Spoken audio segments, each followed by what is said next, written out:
오늘은 정체성이라는 제목으로 하나님 말씀 증거하도록 하겠습니다. 어린 양의 피를 바른 우리 가정은 구원받게 되었습니다. 그게 6월절입니다. 피 바른 곳은 넘어갔다. 패스오버. 그게 6월절이었습니다. 이제까지는 홀로 구원받은 것입니다. 가족 단위로 구원받은 것입니다. 이제 이후에 공동체 시작이 되었습니다. 출애굽이 시작되는데 홀로가 아니라 함께 떠나게 되었다라는 것입니다. 그래서 이때 당시의 상황을 우리 스데반 집사님은 사도행전에서 광야 교회다 이렇게 설명을 합니다. 그래서 이때부터 교회가 시작되었다 이렇게 얘기를 합니다. 그래서 오늘은 교회가 무엇인가, 교회는 어떠해야 하나 그런 관점에서 살펴보도록 하겠습니다. 세 가지인데 교회는 첫 번째 은혜 공동체고, 두 번째 교회는 열린 공동체고, 세 번째 교회는 군대 공동체다. 이 개념을 우리 가슴에 새기는 은총의 시간이 되기를 원합니다. 차례대로 보겠습니다. 첫 번째는 교회라는 것은 은혜 공동체라는 것입니다. 다시 말해서 교회는 은혜로만 세워질 수 있다, 그런 뜻입니다. 37절을 읽겠습니다. 이스라엘 자손이 라암셋을 떠나서 숫곳에 이르니 유아회에 보행하는 장정이 60만 가량이요. 장정이 60만이라고 얘기를 했습니다. 우리가 통계학적으로 보면요, 장정이 60만이니까 여자도 그만큼 있을 거 아닙니까? 그럼 120만 명. 거기다가 어린 사람과 나이 든 사람, 이게 보통 30세부터 50세까지를 치는 거니까 다 따져보면 대충 200만 정도 된다고 얘기를 합니다. 처음에는 70명이 출발을 했습니다. 근데 430년 만에 200만이 되었다라는 것입니다. 이것은 인간의 노력 갖고 되는 거 아닙니다. 인간의 의지 갖고 되는 거 아닙니다. 여러분들 자기 의지로 이렇게 못합니다. 우리 가운데 성공 못하고 싶은 사람 누가 있습니까? 부흥 못하고 싶은 사람 누가 있습니까? 성장 못하고 싶은 사람 누가 있겠어요? 근데 이거 의지로 되는 거 아니라는 거예요. 이런 거는 뭐라 그러죠? 하나님이 하셨다. 하나님의 은혜로 됐다. 이렇게 얘기를 합니다. 그래서 번성가, 생육하고 번성하는 것은 하나님의 은혜로만 된다라는 것입니다. 출애굽기 1장을 보면은 거기 단서들이 나오는데 1장 5절을 보면 야곱의 허리에서 나온 사람이 모두 70이요. 출발이 70명이었다. 이렇게 얘기를 합니다. 7절을 보니까 이스라엘 자손은 네 가지 설명합니다. 생육하고, 두 번째 번성하고, 세 번째 매우 강하고, 네 번째 온 땅에 가득하게 되었더라. 그러니까 이게 하나님의 은혜의 손길이 있었다라는 거죠. 12절을 보니까 이게 평탄한 가운데 이루어진 게 아닙니다. 학대를 받을수록 더욱 번성하니. 핍박이 있었잖아요. 학대가 있었잖아요. 방해가 있었잖아요. 그래도 하나님의 은혜는 그 모든 것을 이긴다, 그런 뜻이에요. 그리고 20절에 확연하게 설명을 합니다. 은혜를 베푸시니, 은혜가 임했다는 거죠. 그 백성은 번성하고 매우 강해지니라. 은혜의 승리다, 그런 뜻이에요. 오늘도 예배드리는 모든 성도에게 은혜가 임하기를 원합니다. 그럼 무조건 승리합니다. 무조건 생육하고 번성하고 강해지고 온 땅을 가득하게 될 수 있다라는 것입니다. 이것은 우리 일반 숫자만의 문제가 아니고 사업을 할 때에도 이 은혜의 원리는 작동하고요. 어떤 사역을 할 때에도 이 은혜의 원리는 작동을 하고, 특별히 우리 삶에 있는 무슨 일이든지 간에 공부라든지 연구라든지 다 이 은혜의 원리는 동일하게 작동한다는 것입니다. 하나님의 은혜로 말미암아 생육하고 번성하고 매우 강해지고 온 땅에 가득해지는 은총의 역사가 있기를 원합니다. 우리 역사를 한번 보십시오. 굉장히 강했던 나라들도요, 은혜가 없으면 그냥 사라져버려요. 저는 우리 가까이 있는 나라 중에 요나라, 거란이라고 있죠. 우리 고려시대 때 요나라가 얼마나 셌습니까?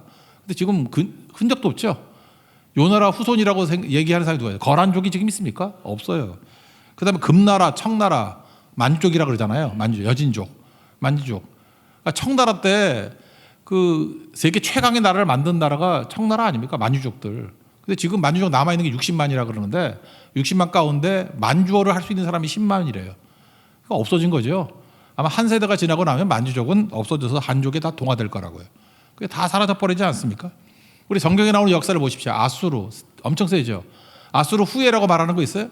시리아 아니에요. 민족이 달라요. 바벨론.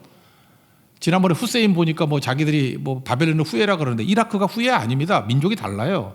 다 사라져 버렸습니다. 실제로 그렇게 강했던 나라들도 흔적도 없이 사라지게 되고 연기같이 사라지게 되더라는 것입니다. 그런데 노예로 끌려갔던 70명인데 70명이 이렇게 200만이나 됐다는 것은 하나님의 특별한 손길과 보호와 은혜가 있었기 때문에 가능해지더라는 거예요. 저는 우리나라 생각했습니다. 출산율이 저하되고 있다면서요. 물론 이거 정부도 노력해야 되고 전문가도 노력해야 된다고 생각을 합니다. 그러나 크리스찬으로서 해야 될 일이 뭐냐면 이 나라와 민족에 은혜 부어 주십시오, 이거 기도해야 돼요. 하나님의 은혜가 임하게 되면은 생육하고 번성하고 강하고 가득 넘치게 돼 있다라는 거예요. 저는 요즘에 계속 기도하고 있거든요. 우리나라 인구 숫자가 1억이 되게 해 주십시오. 지금 뭐 5,500만이라고 하는데 1억이 되게 해 주십시오. 남북한 합치는 거 말고 그냥 우리끼리 1억이 되게 해 주십시오. 말도 안 된다 그러죠. 0.78인데 어떻게 1억이 되냐 그러는데 두고 보라니까요. 제 살아생전에 아니면 뭐 제 살아생전 될 것 같아. 만약에 1억이 된다 그러면 여러분들 꼭 기억하세요. 아, 우리가 기도했구나. 하나님 은혜 부어주시면 안 될 게 뭐가 있어요. 1억 정도가 돼야지 뭐 내수도 되고 뭐가 되고 사명도 이룰 수 있지 않겠습니까? 이런 케이스가 있어요. 우리하고 숫자가 비슷했던 민족이 앵글로색손이거든요. 원래 그 놀만 그쪽 아니에요. 그러니까 북유럽에서부터 내려오던 사람들인데 숫자 얼마 되지도 않았습니다. 해적대들 아니에요. 얼마 되지도 않았는데 그들이 11세기에 복음을 영접하고 난 다음에 계속 기도했던 게 창세기 1장의 말씀이라고. 생육하고 번성하라. 이 모세의 이 메시지 이거 붙들었습니다. 생육하고 번성하라. 그러고 난 다음에 그 앵글로색손이요. 얼마 되지도 않았던 몇백만도 안 됐대요. 근데 기도하고 기도했더니 지금 뭐 대륙을 어떤 다 채우지 않습니까? 캐나다, 미국 거의 앵글로색손이 다 채우고 있잖아요. 남아프리카 공화국 뭐 다는 아니겠지만 앵글로색손이 그거 채우고 있잖아요. 오스트레일리아 원래 그 백호주의라 그래서 와이드 오스트레일리안이라 그래서 거기 백인밖에 없었어요. 원래 처음에 다 채우고 뉴질랜드 가봤지만 뭐 백인 투성이던데 전부 다 엄청나게 채우잖아요. 그들이 기도했던 게 뭔데요? 생육하고 번성하라. 우리에게도 그런 기도가 있으면 하나님이 일단 숫자적으로 채워주신다고 믿습니다. 미국 남부 그 바이블 벨트라는 데 가보면요. 그 애들 지금도 4-5명씩 나와요. 4명, 5명. 가보면은 이게 사진이 어떤 교회 같아요. 작은 교회. 그죠? 꽉 차 있어요. 그러니까 한 몇 세대 내려가면 이제 100명 넘습니다. 우리 외갓집도 12 났거든요. 다 모이면 200명이에요. 버스 4대 동원해야 돼. 다 모인 적도 없어요. 모일 수도 없고. 그리고 뭐 계속 죽어가고 계속 낳고 있고. 전 지금도 모르는 조카들 되게 많아요. 뭐 어디서 났는지 전 세계에 퍼져서 다 낳고 있거든요. 그 한 세대 지나가 그런 일이 벌어진다는 거예요. 예를 하나 든다 그러면 앵글로색손 가운데 감리교의 창시자라고 말하는 존 웨슬리 있죠. 존 웨슬리.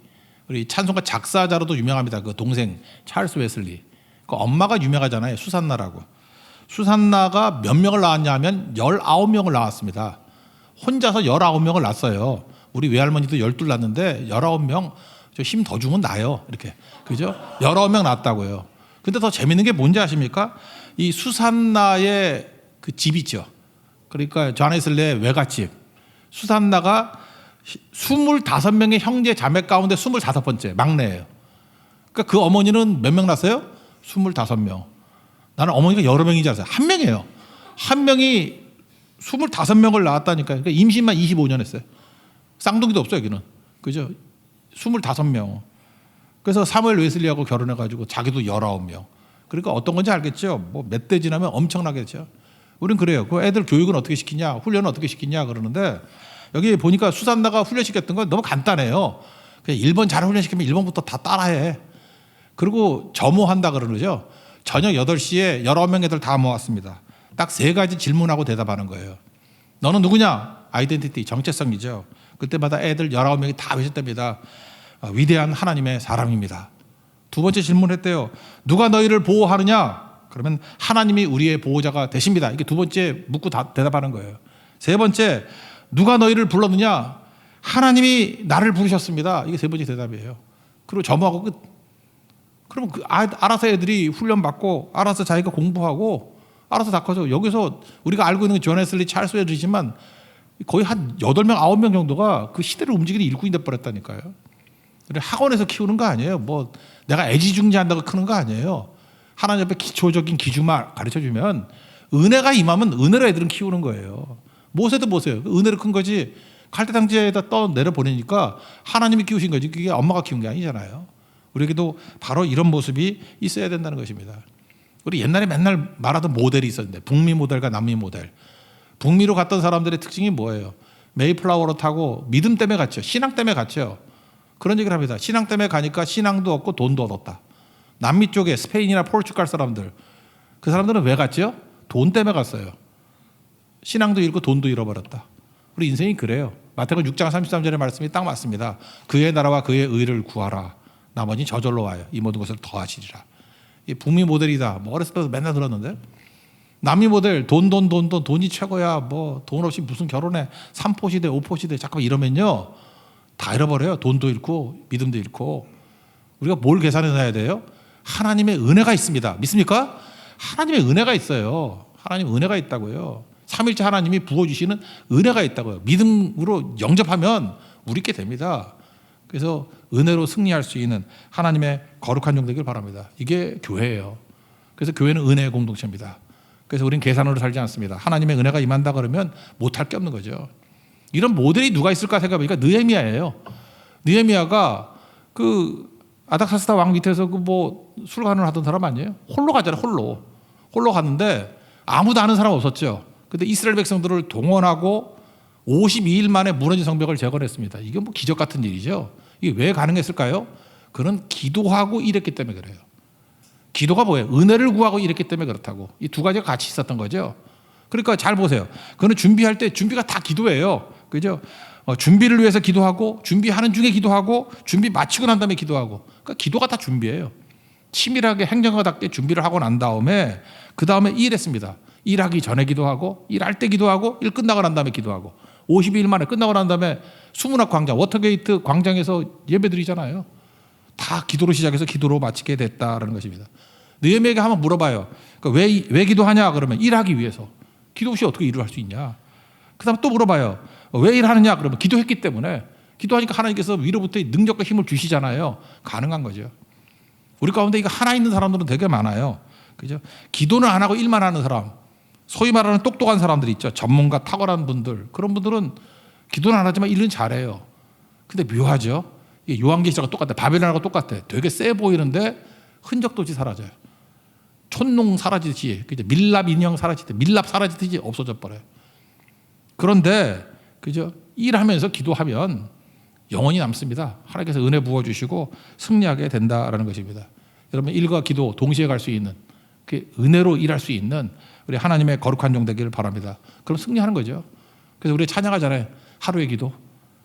일용할 양식을 주옵소서. 일용할 양식도 필요하지만 일용할 은혜도 필요해요. 그럼 어떤 일이 벌어져요? 문제가 계속 오잖아요. 그게 다 기도가 돼버리고 아픔이 오잖아요. 나중에 역전돼가지고 자랑이 돼버린다니까. 사도바울 보세요. 자기 아픔이 자랑이잖아. 내 은혜가 내게 족하다 그러면서. 고난이 축복이 되고 상처가 간증이 되는, 상처 때문에 오히려 마이 스토리를 얘기할 수 있는 권능의 종이 될 수 있다는 것입니다. 그래서 교회는 뭐예요? 하나님의 은혜로 말미암아 다 뒤집어지는 거예요. 일어서게 되고. 그래서 여러분 은혜의 스토리가 있어야 됩니다. 하나님의 힘으로 이겼다. 그래서 우리는 은혜 공동체고 은혜를 일할 줄 아는 하나님의 권능의 종 되기를 축원합니다. 두 번째, 교회는 다양한 사람들이 모이는 열린 공동체라는 거예요. 개방 공동체, 열린 공동체, 오픈돼 있어야 된다라는 것입니다. 38절을 보시면 수많은 잡족과 양과 소와 심이 많은 가축이 그들과 함께 하였으며, 여기 수많은 잡족이라 그랬죠. 히브리 사람들만 출애굽한 게 아니에요. 거기에 같이 있었던 그 하나님의 역사를 바라봤던 사람 가운데 믿는 사람이 있을 거 아니에요. 애굽인들도 따라 나오고 또 다른 이방인들도 같이 따라 나왔다라는 것입니다. 그래서 우리가 구원받는 것은 혈통이 아니에요. 믿음으로. 믿음이 뭐예요? 삼위일체의 하나님이 하시는 은혜를 받아들이는 거, 영접하고 받아들이는 걸 믿음이라고 그랬죠. 그게 요한복음 1장 12절 아니에요. 영접하는 자, 동의어가 뭐예요? 그 이름을 믿는 자들에게는 하나님의 자녀가 되는 권세를 주셨으니. 그 다음에 차별이 없다는 게 13절에 나오죠. 이는 혈통으로, 이 블러드로 되는 게 아니에요. 피로 되는 게 아니에요. 그 다음 육정이 뭐예요? 육정이라는 거는 그 휴먼 패션. 어떤 사람은 막 열정이 큰 사람 있잖아요. 막 펄펄 뛰고, 그죠? 이렇게 뭐 좀 다이나믹한 사람 있잖아요. 이렇게 죽치고 있지 않고. 뭐 열심히 있는 사람이 있죠. 그걸로 안 돼요. 패션으로 되는 게 아니에요. 그리고 사람의 뜻, 휴먼 플랜. 머리가 좋아가지고 계획 잘 세우고 이걸로 되는 게 아니라고요. 오직 하나님께로부터 난 자들이니라. 이게 뭐예요? 위로부터 오는 거죠. 은혜로 된다라는 것입니다. 그러므로 믿음 가지고 영접하면 그 어떤 사람이라 할지라도 다 구원받을 수 있다는 것입니다. 그래서 하나님 백성들은 예수를 제대로 믿으면 크리스찬들은 이게 폐쇄될 수가 없어요. 오픈되게 돼 있지. 창세기 12장에도 보면 부르셨죠? 그리고 2절 3절에 뭐라고 돼 있어요? 너는 복이라. 우리가 복이라는 거죠. 복 받아야 되죠. 축복받고. 그죠? 하나님의 은혜를 믿음으로 받는 거죠. 그 다음 뭐라고 돼 있어요? 3절에 모든 족속이 너로 말미암아 복을 얻을 것이라. 반드시 우리 크리스찬은 주변에 나로 말미암아 복 받는 사람이 나와야 돼요. 구원받는 사람이 나와야 된다고. 그러니까 뭐예요? 이게 열려 있어야 되는 거죠. 흘러가야 되죠. 영접하고 흐름이 있어서 너로 말미암아 복을 받을 것이다. 그러므로 크리스찬들이 선민사상에 빠지는 유대인같이 된다는 건 말이 안 되는 거죠. 이건 뭐예요? 닫혀 있는 거 아니에요. 우리 구원의 역사를 한번 보십시오. 보면 다 열려 있죠. 이방인들도 가는 곳마다 다 이방인들이 구원받아요. 하나님 믿고 영접하면 다 구원받는다고. 대표적인 게 여리고에 갔습니다. 기생 라합. 여리고 사람 아니에요. 그 죄인 아니에요. 그죠? 그 죽어야 될 건데 하나님을 영접하고 그죠? 믿음으로 받아들이니까 붉은 줄 내리면서 예수님의 십자가 붙은 거랑 똑같은 거죠. 구원받잖아요. 그래서 메시아의 조상이 돼버린다는 것입니다. 그 다음에 나오는 그 다윗의 증조 할머니 그 룻기 아니 룻기 모압 여자 룻기 모압은 원래 저주받은 민족 아니에요. 그럼에도 불구하고 믿었죠. 어머니 하나님이 나의 하나님이 될 것이다. 어머니가 가는 곳에 나도 따라가겠습니다. 믿음의 결단을 하잖아요. 하나님 받아들이자. 하나님을 믿잖아요. 그러니까 룻도 구원의 반열에 들어가잖아요. 메시아의 조상이 돼버리잖아요. 특별히 유다 지파의 족장이 갈렙이잖아요. 갈렙의 출신이 그니스 사람 또는 그나스 사람이라고 얘기합니다. 이 사람은 어디야? 에돔 사람이에요. 그러니까 에서의 후예 그 남쪽에 있거든요. 붉은 돌 사이에 사는 사람. 그 사람이 개종한 거예요. 믿고 돌아온 거라고. 그랬더니 어느 정도로 열려 있는 곳이냐 하면은 유다 지파의 족장이 됐다고 갈렙이. 그러니까 이건 폐쇄 공동체가 아니죠. 항상 믿으면 다 받아들일 수 있는 그런 곳이 돼야 된다는 것입니다. 그래서 교회가 진짜 살아있는 교회가 되기 위해서는 교회의 멤버들 가운데 이런 사람이 나와야 돼요. 뭐 모태신앙만 있으면 안 되고요. 불교 신자 중에 믿는 사람이 나와야 돼요. 우리 교회 꽤 있어요. 얘기를 안 할게요. 그냥 그 사람이 너무 불자 같아가지고 얘기는 안 할게요. 난 스님이 막 회심하고 돌아와서 왔으면 좋겠어요. 우리 교회에서도 스님 출신의 사역자가 좀 섰으면 좋겠어. 그죠? 스님 출신의 이슬람 임난 있었잖아요. 임난 칸. 그죠? 인도 선교했을 때 이슬람에서 여기서 개종하고 그랬잖아요. 신앙 고백하고. 그죠? 그런 것도 있어야 되죠. 안티들도 돌아와야 되고 이단 출신들도 돌아와야 되고 이게 다 뭐예요? 회심자들이 딱 있는 거. 이게 교회가 돼야 된다는 거예요. 근데 마귀는 항상 거룩한 듯 하면서 뭐라고 하냐면 배경이 저런 사람을 세우면 어떡해요? 뭐 저런 사람이 목사가 되면 어떡하고 뭐 저런 사람이 장로가 되면 어떡하고 뭐 저런 사람을 사역자로 세우면 어떡하고 뭐 잠깐 이렇게 나간다고요. 이게 바로 뭐예요? 그 배후에 마귀가 있는 거라고. 닫힌 걸로. 열려 있어야 된다는 것입니다. 교회는요. 최악의 죄인들이 와도 되고 어려운 사람들이 와도 된다는 거예요. 그래서 우리 크리스찬들이 예수 제대로 믿으면요. 언어가 바뀝니다. 인정하는 언어가 돼요. 영접하는 언어가 된다고. 보세요. 사마리아 여인을 만났을 때 예수님 그 대화 한번 보세요. 이 여자 목마른 여자고 거절당한 여자 아닙니까?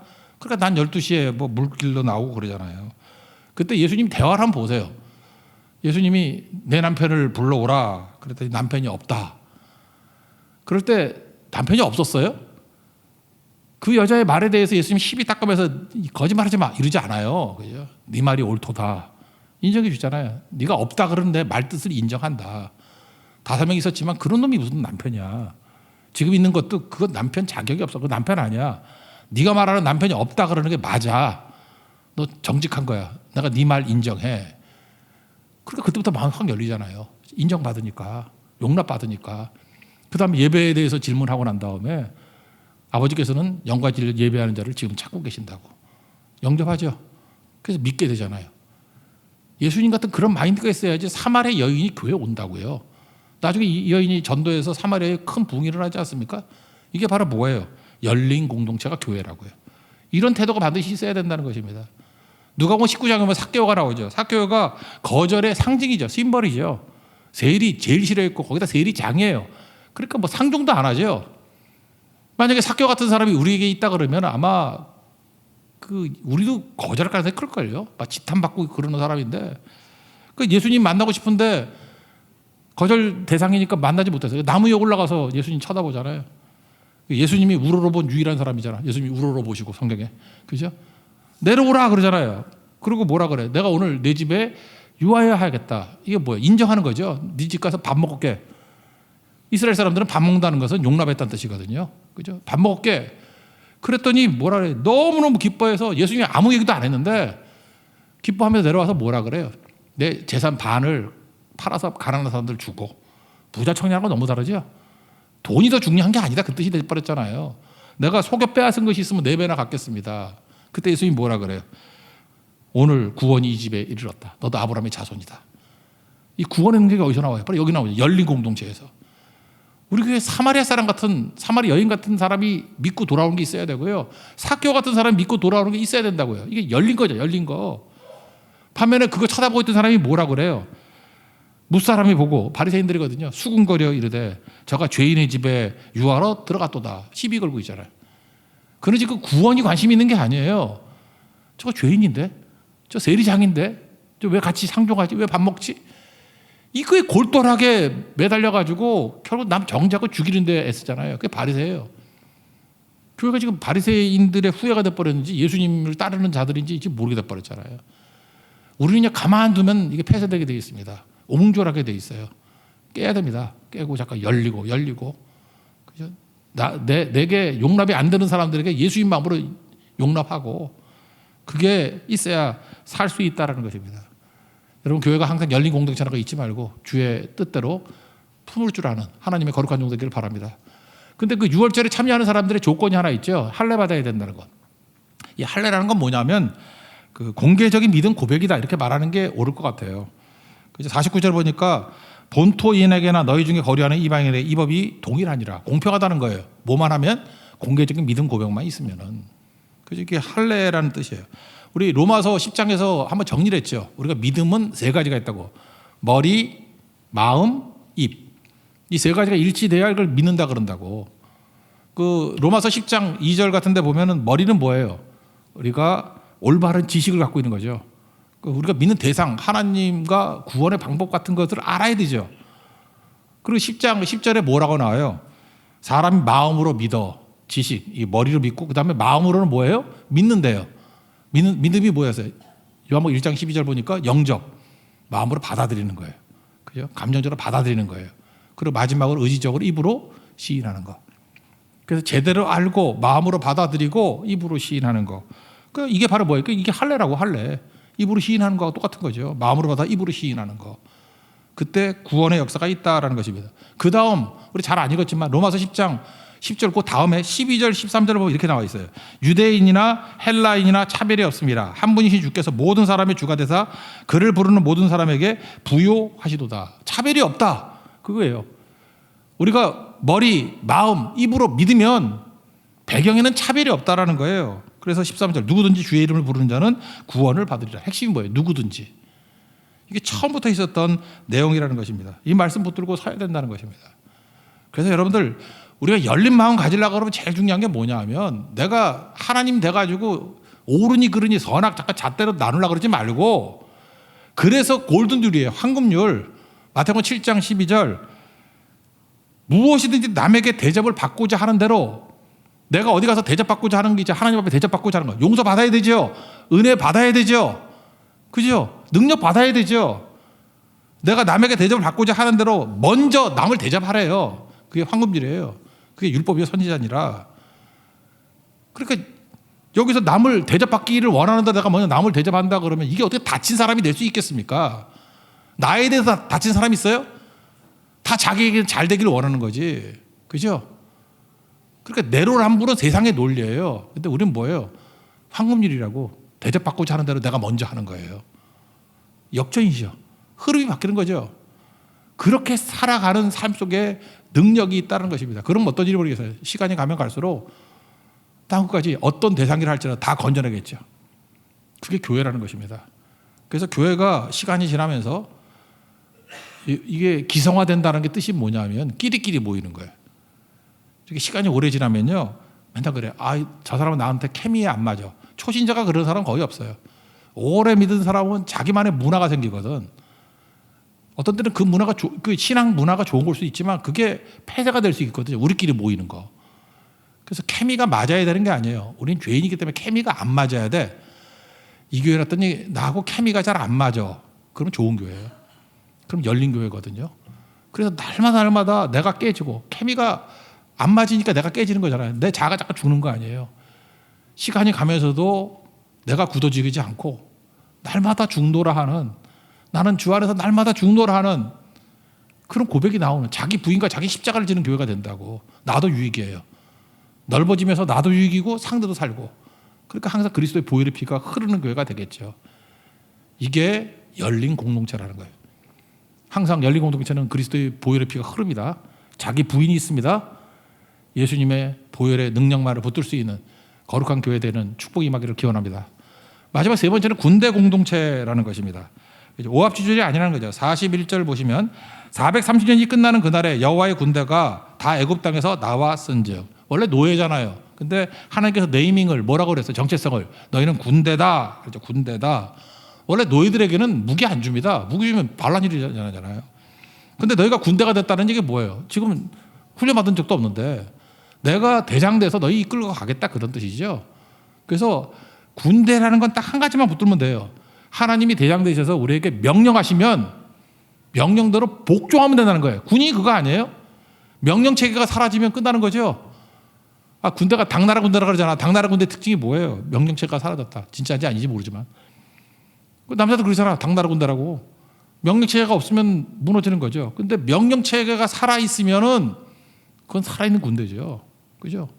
이게 중요한 거죠. 그래서 50절에 뭐라고 돼 있어요? 온 이스라엘 자손이 이와 같이 행하되 여호와께서 모세와 아론에게 명령하신 대로 행하였으며, 그러니까 군대 됐다 이거죠. 군대 훈련은 뭐 싸우는 훈련이 아닙니다. 명령 체계가 세워지는 게 훈련이에요. 그래서 하나님의 군대라는 건 뭐예요? 하나님의 명령대로 살아간다, 그런 뜻이죠. 우리는 자아가 죽지 않았습니다. 그래서 내 뜻과 내 생각이 너무 중요한 거예요. 아까도 있잖아요. 휴먼 패션, 내 열정이 중요하고 휴먼 플랜, 내 계획이 중요해. 그거 깨지는 거예요. 하나님의 뜻과 하나님의 열정으로 사는 거죠. 하나님의 뜻으로 사는 거죠. 여러분, 그 요한계시록 3장 7절에 보면 빌라델피아 교회에 대해서 이렇게 설명해요. 예수님이 스스로 설명할 때 다윗의 열쇠를 가지시니, 예수님이거든요. 이렇게 설명합니다. 열면 닫을 사람이 없고 닫으면 열 사람이 없는 이가, 이렇게 나와요. 예수님은 문하고 연관이 돼 있다는 거예요. 예수님이 닫으면 못 열어요. 예수님이 열면 누구도 못 닫아요.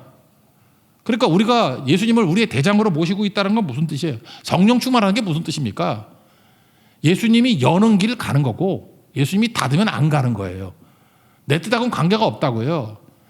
이게 혈통으로 나지 않고 육정으로, 패션이야, 패션. 내 열정으로 되는 거 아니고 그저 사람의 뜻, 플랜으로 되는 거 아니라는 거예요. 아버지 따라가는 게, 예수님 따라가는 게 그게 성령 충만합니다, 그런 뜻이죠. 그래서 여러분 잘 보면 우리끼리 모여가지고 하고 싶은 거 하는 게 교회 아니에요. 뭐 몇 사람 모여서 우리 지금 뭐 하고 싶으니까 뭐 합시다. 어디 가고 싶으면 어디 갑시다. 그게 뭐 교회 아니라고요. 주님이 열어주시는 문으로 가는 게 교회예요. 힘들어도 가는 거예요. 사도행전 16장에 보면은 그 드로아 앞에서 사도 바울 나오죠. 자기 가고 싶은 걸 얘기하고 있어요. 내가 가고 싶은 거, 아시아로 가고 싶었더니 막았대. 성령이 막았대요. 그죠? 그 다음에 비두니아로 가려고 그랬더니 예수 영이 막았대. 뭐 성령이나 예수 영이나 똑같은 건데 하여튼 막았대요. 막으니까 안 가잖아요. 그리고 죽치고 있는 거죠. 그랬더니 마게도니아의 환상을 통해서 열려 보이잖아요. 이리 오라고 가잖아요. 뭐 알고 가요? 믿고 가지. 대책 없이 가잖아요. 그게 군대라는 게, 군대 내 뜻이 있습니까? 아버지의 뜻이 있는 거지. 그거 가는 거죠. 여러분, 이 군대라는, 군대 공동체라는 의식에서 중요한 것 중에 하나가 뭐냐 하면은 내 마음속에 이해도 안 되고 납득도 안 되고 공감도 안 되는 일이 있다고. 그 중에 하나가 할례 받으라, 그거 아니에요? 여기서도 할례가 나오는데 나중에 그 여호수아에서 가보면요, 여리고성 앞에서 하나님께서 할례를 베풀라, 그런 얘기가 나와요. 그러면 이 할례라는 게 하나님 말씀 앞에 순종하는 거 아닙니까?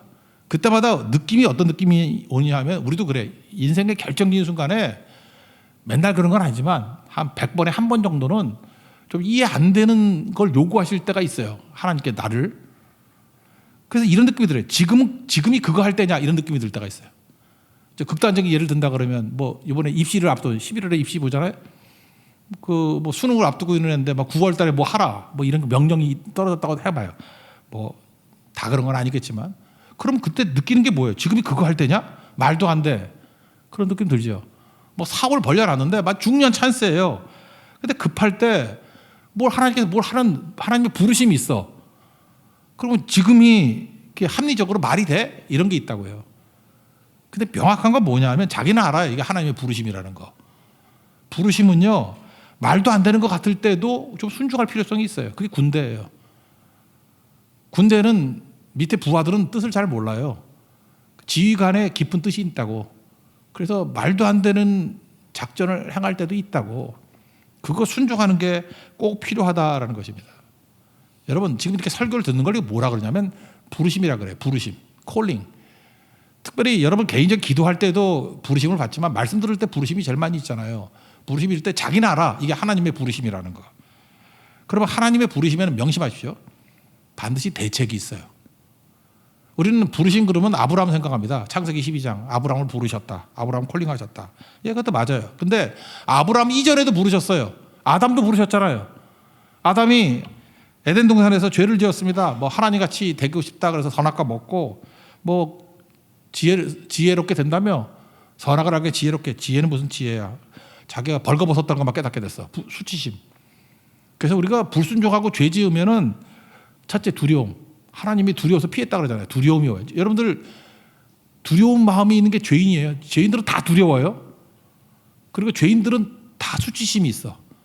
여러분 까발리면 다 수치스러운 사람들이야. 저도 그렇고 여러분도 그렇고 다 그래요. 죄인의 특징이에요. 두려움이 있고 수치심이 있어요. 그렇죠? 그래서 나뭇잎으로 몸 가리려고 그러죠. 나뭇잎으로 가리면 그게 가려져요. 그게 걷다가 다 보이지.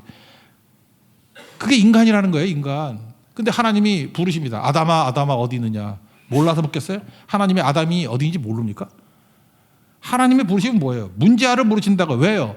대책이 있기 때문에. 너 두렵지? 두렵지 않는 길이 있어. 너 지금 부끄럽지? 부끄럽지 않는 길이 있어. 하나님께 나중에 가지고 또 입혀주잖아요. 그러니까 부끄러움을 가려주시죠.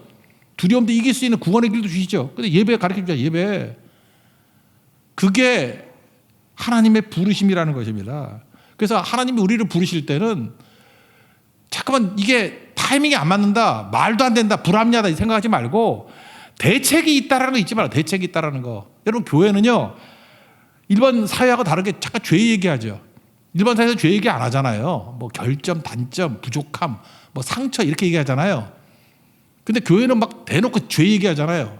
대책이 있기 때문에 그래요. 죄 문제를 해결할 수 있는 예수님의 십자가의 대속의 은혜가 있기 때문에 우리는 죄 얘기한다고. 죽음 얘기를 자유롭게 해요. 왜? 죽고 난 다음에 구원이 있거든요. 천국 갈 수 있는 답이 있거든요. 예수님이 우리에게 영생을 주신다는 답이 있거든요. 그 자신 있게 얘기하는 거라고. 하나님께서 여러분들을 지금 이 시간에도 어떤 내용인지 모르지만 부르심이 있을 거라고요. 부르시면 두려워하지 마십시오. 순종해야 돼요. 왜요? 부르시면은 반드시 대책이 있기 때문에 그렇습니다.